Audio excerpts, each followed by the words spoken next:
अस्सलाम वालेकुम, कैसे हैं आप सब। Welcome back to my channel. Gautam Gambhir साहब का एक बयान सामने आया है।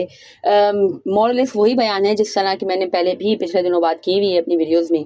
जो ट्रोल करते हैं हम एक दूसरे को, इंडियंस एंड पाकिस्तानीज एक दूसरे की हार पे खुश होते हैं, तो ये चीज़ एंड होनी चाहिए अब।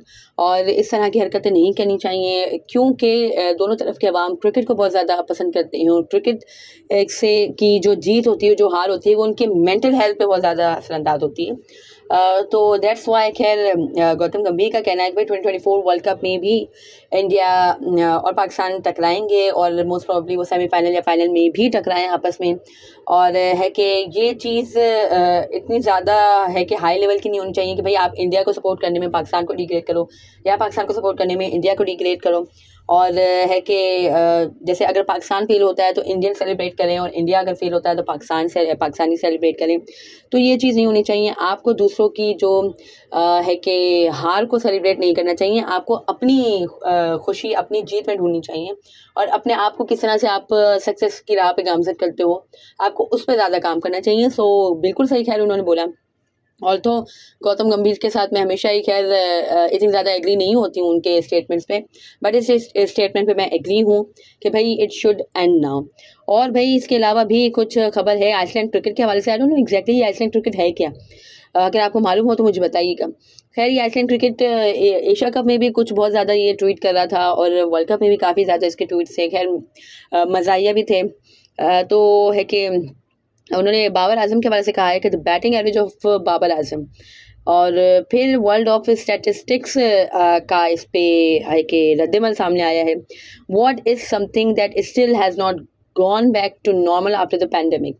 यानी बाबर आजम, भाई पैंडमिक के बाद तो Babar Azam was on very fly, क्योंकि वो काफ़ी ज़्यादा अच्छी परफॉर्मेंसेस दे रहे थे आफ्टर द पैंडमिक। क्योंकि 2021-22 वाला जो साल था वो बहुत ही ज़्यादा ट्रेमेंडस गया है बाबर आजम का। यस आई एग्रीड कि 2023 का साल इतना ज़्यादा अच्छा नहीं गया है बाबर आजम का जितना उनका 21 और है कि 22 गया था।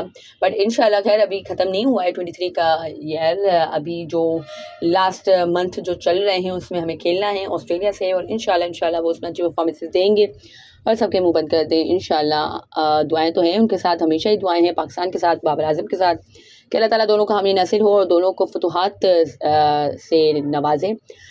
आमीन। खैर ये बात तो खैर मानने वाली है कि बाबर आजम ने अभी 2023 वर्ल्ड कप में भी एज़ पर एक्सपेक्टेशन परफॉर्मेंसेस नहीं दी। जो क्लास उनकी है, जो स्टैंडर्ड्स उन्होंने सेट किए हुए हैं, उस हिसाब से उन्होंने परफॉर्मेंसेस नहीं दी। Just 450, not even a single century. तो बहुत ही ज़्यादा खैर ये डिसहार्टेंड है। एशिया कप में भी जस्ट एक सेंचुरी आई थी, वो भी अगेंस्ट नेपाल। और आई थिंक उसमें भी कुछ 50 वगैरह तो एक आधी की थी या नहीं की थी, I don't know exactly, but है कि इतना ज़्यादा अच्छा नहीं जा रहा है उनका 2023। बट लेट्स होप इंशाल्लाह खैर आगे अच्छा जाए, अभी और सेंचुरी भी आ जाए ऑस्ट्रेलिया के अगेंस्ट। बट स्टिल है कि उनकी जो एवरेज है वो 40 की आई थिंक है, if I am not wrong, 2023 में, बल्कि जबकि इससे पहले 60-70 की एवरेज वो कैरी कर रहे थे 22 में और 21 में। बट आफ्टर द पैंडमिक उन्होंने कहा कि आफ्टर द पैंडमिक तो उन्होंने अच्छी परफॉर्मेंसेज दी थी, बट अभी है कि 2023 में ही, वो भी एट द मिड ऑफ 2023, उसमें उनकी परफॉर्मेंसेज इतनी अच्छी नहीं है। वर्ल्ड कप में इतनी अच्छी नहीं थी, एशिया कप में भी he was just okay okay.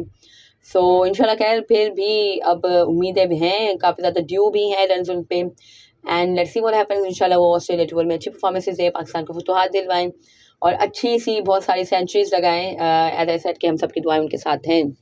और मज़ीद ख़बरें हैं भाई बाबर आजम के हवाले से ही कि BBL यानी बिग बैश लीग का पता नहीं कितने डॉलर्स का उन्होंने, $1 मिलियन का कॉन्ट्रैक्ट उन्होंने रिफ्यूज़ कर दिया है, क्योंकि पाकिस्तान क्रिकेट को उन्होंने इंपॉर्टेंस दी है। और पाकिस्तान क्रिकेट के लिए अभी जैसे बहुत ज़्यादा पाकिस्तान को एक्सेसिव क्रिकेट खेलनी है T20 की।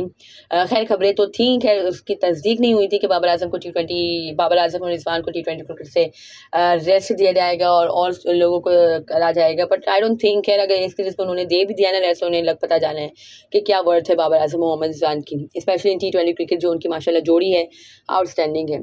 तो उन्हें पता लग जाना है। बाबर आजम और मोहम्मद रिजवान खैर कंटिन्यू करने वाले हैं। हाँ, हो सकता है कि उनका ओपनिंग पैर चेंज कर दिया जाए, शायद साइम अयूब के साथ जाया जाए किसी एक के साथ, तो I don't know exactly, but still है कि अभी काफ़ी ज़्यादा पाकिस्तान को क्रिकेट खेलनी है, और फिर पाकिस्तान को 2024 वर्ल्ड कप के लिए भी परफॉर्मेंस मतलब है कि प्रिपरेशंस करनी है। तो दैट्स वाई उन्होंने डिनाई कर दिया है।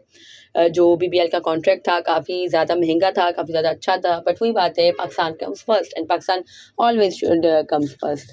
और भाई इसके अलावा भी खबरें हैं इमामुल हक की वेडिंग के हवाले से, कि वैसे तो खैर फील्ड के मैदान में बहुत सी बातें हो रही थी, बहुत से है कि शाहीन शाह आफरीदी प्रिटेंड करना चाह रहे थे कि भाई there is not any rift between Babar and Shaheen, but obviously there is.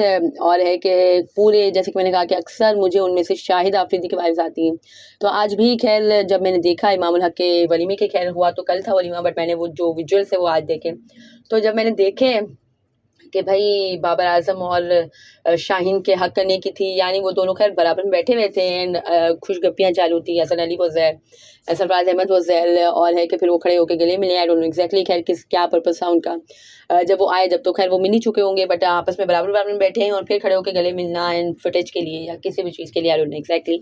और शायद आफरीदी की भी खैर यही हरकत होती थी, पसे पर्दा रह के वो यूनुस खान को कैप्टनसी से हटाना चाह रहे थे, बट है कि जब वो फ्रंट पे होते थे तो फिर वो कहते थे कि भाई Younis Khan is my best friend.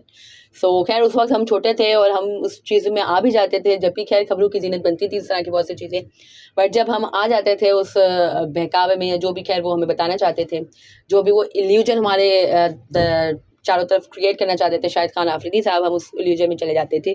But अब खैर हमारे अंदर इतनी समझ आ चुकी है, वी आर बिग इनफ कि भाई हम समझ सकें कि क्या सच है और क्या झूठ है, बट स्टिल खैर मैंने कहा ही था कि बाबर आजम ऐसी कोई रिफ्ट नहीं रखेगा, थोड़ा टाइम उसको लगेगा ऑब्वियसली ये सब चीज़ें भूलने में, और आई थिंक वो भूल रहा है। एंड ये जो गले मिलना था ये इसी चीज़ का सबूत था।